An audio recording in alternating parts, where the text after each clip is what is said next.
right, so NBA free agency is absolutely winding down, but I thought there's still some decent free agents out there, and there are still some rather extreme needs for teams across the league. So I thought this was a good chance to kind of take a look at what might be a need or two for some of these teams along the way. And so, admittedly, I prepped this earlier in the week, and then one of the names came off the board. So we'll talk about that one first. Gary Trent Jr., he goes to the Milwaukee Bucks. I like this move. I think Milwaukee needs a little bit of scoring help beyond Dame, Middleton, and Giannis. That this is absolutely a player who's going to be coming off of the bench for them, but it is a good spark plug off of their bench.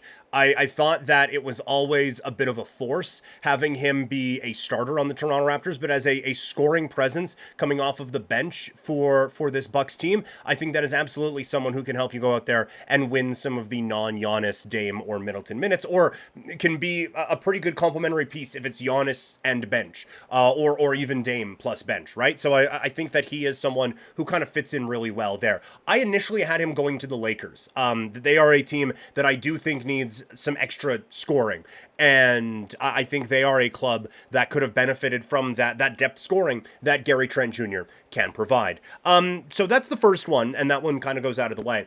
Gordon Hayward is my next one, and I have him being a great fit for the Orlando Magic. I still think there is something there in terms of a bit of a scoring touch for Hayward, and Orlando needs a lot of help in that area. He absolutely wouldn't be a starter, but again, as someone who can help their bench unit, good ball mover, still has a pretty good shot.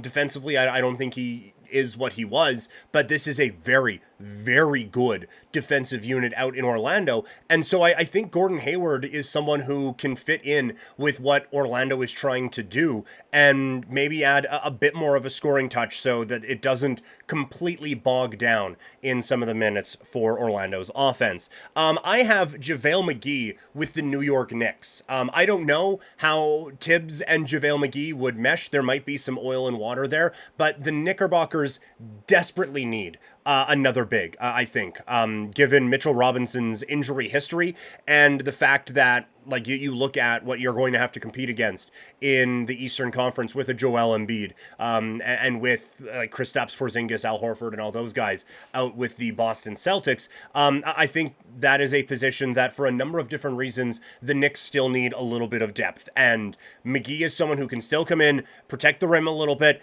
If nothing else, he has 5 fouls that he can throw at Joel Embiid. But I think that, like, obviously scoring is not going to be a strength of his, but with the bench that they have built up now, with Hart, DiVincenzo, McBride, you throw JaVale McGee out there just catching lobs from those guys, getting some offensive rebounds, creating some offense off of the glass that way. I think that he actually would be a decent fit for the New York Knicks. And I mean, part of it is you just kind of want to see how it looks with him on a Tibbs coach team. But I do think that based on the depth that they need at the center position, that is one of the biggest needs left, I think, in all of free agency for the contending teams. I think he fits that one really, really well. Tyus Jones with Golden State. The Warriors don't really have a backup point guard right now. And like, I'm sure if you played a video game, you could roll Steph Curry out there for 48 minutes a night and just see what happens. But I think that might be asking a little bit much of him.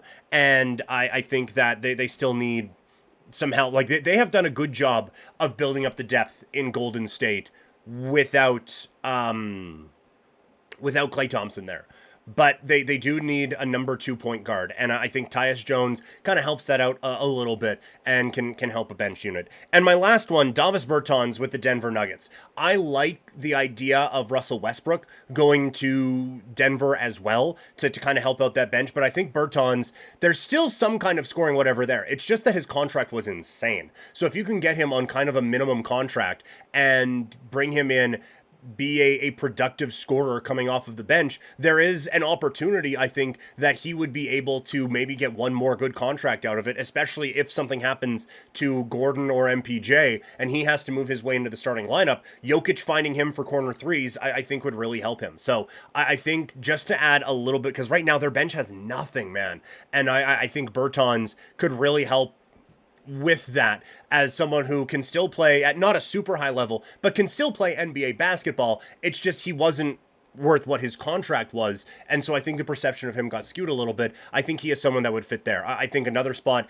that he might fit, just because I have to shoehorn them into one of these conversations, is the Toronto Raptors, just to kind of rehab the image a little bit and have him go out there as the four with Kelly Olynyk and kind of the offense running through him on the second unit. I think he would be an interesting fit in someone that the Raptors may try to flip at the trade deadline and see if they can get anything out of in terms of value. So those are just kind of my free agent fits as we go on. There's obviously still the big one out there right now is not a free agent, it's a trade piece, and it's Lauri Markkanen. The fact that the Jazz turned down the Moody and 1,000 picks is really interesting, and I think it speaks more to Danny Ainge's understanding of the desperation out in Golden State than maybe overvaluing Markkanen. That still is a ton to pay for Markkanen.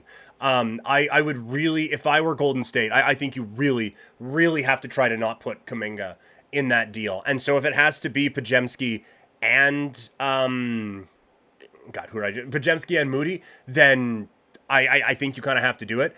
And I think you have to keep Kuminga out of that deal. But if they bring in Markkanen, it doesn't make him a championship team, but makes him a really good team. And I think there is still value in that.